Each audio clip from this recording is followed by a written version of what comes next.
Le système, tout simplement, en fin de compte, le but étant de protéger les travailleurs isolés. Donc les travailleurs isolés, c'est quoi? C'est des gens qui travailleraient seuls, isolément et à risque. D'accord? Donc on a créé une montre qui permet justement de détecter que la personne a un malaise ou si elle va se faire agresser ou s'il y a un problème, qu'elle puisse appuyer sur le bouton SOS qui permet d'alerter justement les secours. Et le but étant d'aller chercher la personne et d'aller la secourir tout simplement. Alors pourquoi on a créé une montre? Tout simplement parce qu'une montre, on a l'habitude, c'est simple, c'est petit, c'est léger. On peut la mettre, c'est une montre.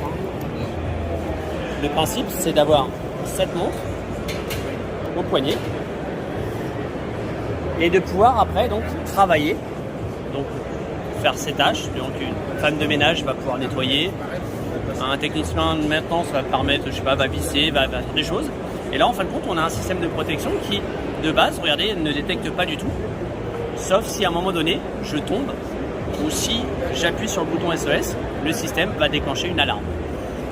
Il y a toujours une préalarme. C'est-à-dire que si je tombe, alors imaginons que je me baisse, là, il n'y aura pas de préalarme. Pourquoi? Parce que je ne fais que me baisser. Si je tombe totalement, après, donc, je vais arrêter de bouger. Et le système, lui, va détecter que la personne est tombée et ne bouge plus. Et c'est à ce moment-là qu'il va y avoir une préalarme qui va être émise de l'appareil pour dire est-ce que vous êtes vraiment tombé ou pas. Et si la personne entend cette préalarme, donc c'est entre parenthèses tout va bien, si elle bouge, ça s'arrête. Si jamais le système continue à ne pas bouger, c'est à ce moment-là que le système va déclencher son alarme tout seul, sans aucun truc, et va envoyer l'information à un centre de secours, aux pompiers, à des gens en cascade, à un centre de télésurveillance. Et le but du jeu, c'est que les gens qui vont réceptionner cette alarme vont rentrer en contact directement avec le porteur du système. Tous les travailleurs isolés, toutes les personnes seules qui seraient à risque. Donc ça peut être une femme de ménage, ça peut être un bûcheron, ça peut être un technicien de maintenance, ça peut être une assistante à un bureau qui est toute seule, qui peut être le soir toute seule à 18h, s'il lui arrive quoi que ce soit, personne n'ira la chercher, sauf le lendemain matin, donc il y a un vrai risque. Donc je dirais que le panel, c'est toutes les sociétés à au moins un travailleur isolé. Voilà, ça peut être le matin, le soir. Je sais que notre société, par exemple, le premier qui arrive dans la société, en fin de compte, prend son système. Pourquoi? Parce que si moi j'arrive à 7h, derrière, si je tombe, personne ne viendra me chercher. Si ce n'est mes collègues, peut-être à 8 ou 9h.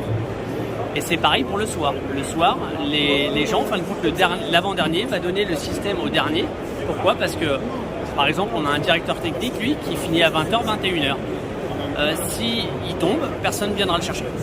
Donc il y a une vraie protection de la personne, mais sans l'embêter. C'est-à-dire que la personne peut bouger, peut pianoter, peut être à son bureau, tout en étant protégée, mais sans être embêtée par des bips, des vibrations de détection intempestive. C'est ça, le but du jeu, c'est d'être l'ange gardien, c'est-à-dire d'avoir un système qui est là pour protéger la personne lorsqu'elle va vraiment pas. Moi, s'il y a un malaise, et le système, s'il y a vraiment un système automatique, un accéléromètre qui va permettre de détecter que la personne a un malaise et va appeler tout seul les secours. Donc c'est vrai que vous disiez un ange gardien, ouais, je suis d'accord. C'est vraiment l'ange gardien. Et c'est 100% français, c'est une société alors qui est un peu vieille, puisqu'elle est là depuis 1908. Donc voilà, c'est une société qui fait de la protection de travailleurs depuis 1992, donc depuis le début du décret 92 qui oblige la protection de travailleurs isolés. Et c'est une société qui a 16 personnes pour un chiffre d'affaires d'un peu plus de 4,8 millions. Donc c'est une société française qui se porte bien. Alors déjà, ça fait 4 ans.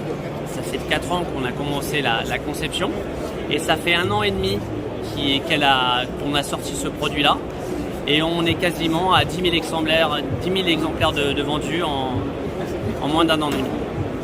Et donc on est reparti, pour info, on est reparti pour une production de 10 000 exemplaires pour le début d'année.